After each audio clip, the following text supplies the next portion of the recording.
Welcome to Boys in the Hood TV. Today we're tapping into the streets of Chicago, and we're going to be talking about the violent war between the almighty Latin Kings and the Vice Lords. Now, this war was a back and forth war where both gangs took losses on both sides. But for today's video, we're going to be focusing on 3 cases to be exact.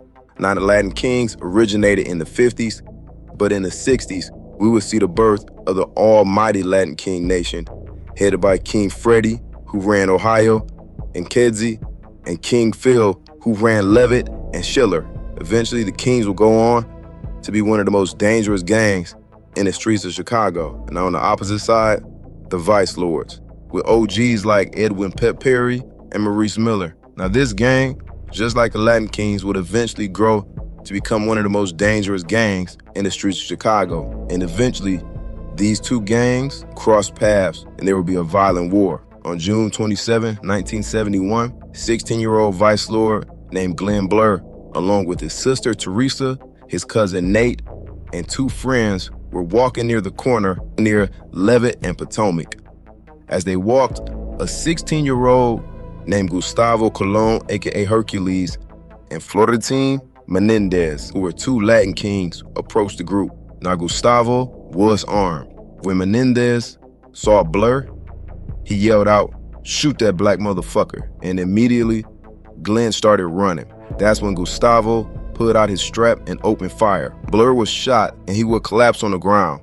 And that's when Gustavo would stand over him and shoot him 3 more times as he laid on the pavement. Right after this, Gustavo would then walk over to Burr's friend named Verlinda Hamilton and point the gun to her head and smile. And that's when he would pull the trigger.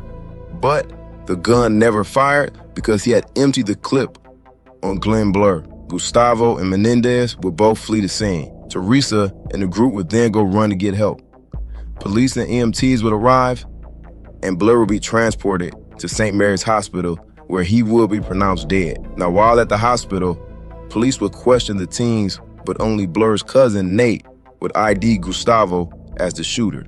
He would tell the police that he knew Gustavo by his street name, Hercules, and also that he was a member of the Latin Kings. Now, only a few days later, Teresa, Burr, Hamilton, and Taylor would also ID Gustavo as the shooter. As the police continued their investigation, they would put the pieces together, but it would not be until August 20th of that year that detectives would arrest Gustavo for the murder of Glenn Burr. Now, during the trial, Teresa, Hamilton, Taylor, and Nate would all testify to the jury that Gustavo was the shooter. They would also state that Menendez was the one who pointed to Burr right before Gustavo shot him. Also, Detective James Acosta would testify that he saw both Menendez and Gustavo in the area the night of the shooting.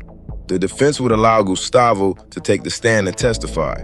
Gustavo would claim that he was at his mother's house the entire night because they were having a celebration for his brother who had just returned home from the army. Now, friends and family would corroborate Gustavo's alibi, but Gustavo's brother, Jose, would state that he was not in Chicago or anywhere near his mother's house the night of the shooting, but in fact, he was at his father's house in Brooklyn, New York. He also stated that he didn't come back to Chicago until the day before his brother was arrested in August. And by the end of this trial, Gustavo Colon, aka Hercules, will be found guilty of murder, and he was sentenced to 30 years to 60 years in prison. Now, Gustavo will go on to be the head of the Latin Kings from behind bars, and only 24 hours right before his release, he would be charged with running a drug empire from behind bars. Now, this violence between the Vice Lords and the Kings will continue throughout the 70s up until the 80s. And in 1989, the Vice Lords will kill a Latin King member known as Happy from Kedzie and Cortez. Now, only a few years later, after Happy's murder, on October 6 of 1992, at around 8 p.m., a group of Latin Kings would drive near the corner of Levitt and Diversey Avenue. Inside the truck was David Ramos, Jose Colon, Jerry Davy, Ramon Figueroa, and Jose M. Kings noticed a group of Vice Lords stand at the corner, and Jose M. would roll down his window and yell out, "What's up?" And that's when one of the Vice Lords yelled out, "Get the shit." And Alfred Porter would reach into his car and pull out his gun. He would then point it at the Latin Kings and open fire on their truck. He would let off 2 to 3 shots, hitting Davey in the arm who was driving the truck, causing him to lose control and crash to a nearby dumpster. Jose Colon was also hit by gunfire, but Jose M. was killed instantly by gunfire. Figueroa and Ramos were the only 2 not shot in the truck. Of course, immediately after the shooting, the vice lords would flee the scene. Now, the following day, Ramos, Davey, Jose, and Ramon would pick Porter out from a photo lineup, stating that they recognized him from the neighborhood. Now, Davey would go on to tell officers that he knew Porter's girlfriend, whose name was Williams, and that was likely where they could find him at. Not long after, Alfred Porter would be arrested for the murder of Jose M. Now, during the trial, the men would once again ID Porter, this time in front of a jury, as the gunman during the night of the shooting. But the defense would present a witness who would claim that Porter was not the shooter. But even with this claim, it would not be enough to convince the jury otherwise. By the end of the trial, the jury would convict Porter of first-degree murder and 4 counts of attempted murder, and Porter was sentenced to 90 years in prison. And to this day, Alfred Porter stands by that he's an innocent man. Now, the violence will continue on between the Kings and the Vice Lords. And in 1993, the Latin Kings will kill a Vice Lord named Romero, who was not Hispanic but a black man who slept in his apartment on Potomac and Spalding. Now, this same year, on October 6th, at around 3 a.m., a Vice Lord named Anthony Douglas pulled up to a BP gas station on North Avenue. Douglas would get out the car wearing a Blue Devils shirt, and that's when moments later, another vehicle would pull up right in Douglas' path. And inside that car were a group of Latin Kings.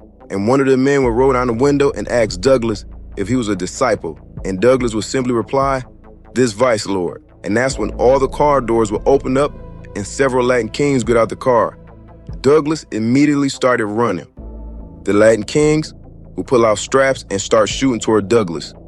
Douglas was hit multiple times as he fell and collapsed to the ground. Also nearby, laying on the ground, was Vernon Metters, who was trying to avoid being shot. But once the shooting did stop, one of the Kings yelled out, "Witness!" And that's when the Kings shot at Vernon, who was struck by gunfire in his arm as he still laid on the ground. Afterwards, the Kings got back in the car and fled the scene. The police would arrive moments later to find Anthony Douglas dead. Vernon Metters would be taken to a hospital and treated for his injuries and eventually be released. Now, upon being released, police would question Vernon about the shooting, but when he was shown photos, he would not identify anybody in the photographs. But only 2 days would go by, and Vernon will go back to the police station and identify a Latin King named Jose Cruz. Police would eventually arrest Jose Cruz, and while in custody, Jose Cruz would admit to being a Latin King, but denying being a part of any murder. But sometime later, Cruz would be indicted by a grand jury for murder and attempted murder. And 2 years later, Cruz would go to trial for murder.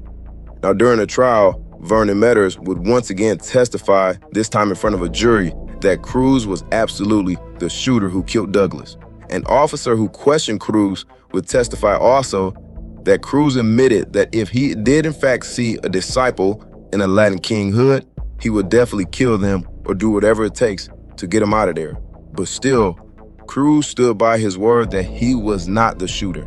Now, with having an eyewitness to the murder, this would lead the jury to convict Cruz of murder and attempted murder. And Cruz was sentenced to 90 years for the murder and 30 years for the attempted murder. Now, the following year, in 1994, the murders would continue. The Vice Lords would go on to kill a Latin King named Flaco as he laid in his bedroom with his girlfriend. Now, of course, the retaliations continued on after this.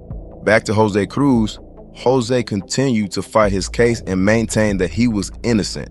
And in 2022, Jose Cruz would be released from prison.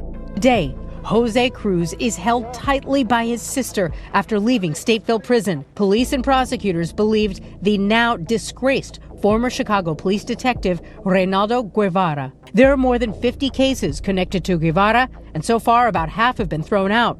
Guevara is retired and has not been charged. But I'd like to thank everybody for tapping in, and I'll see y'all next time.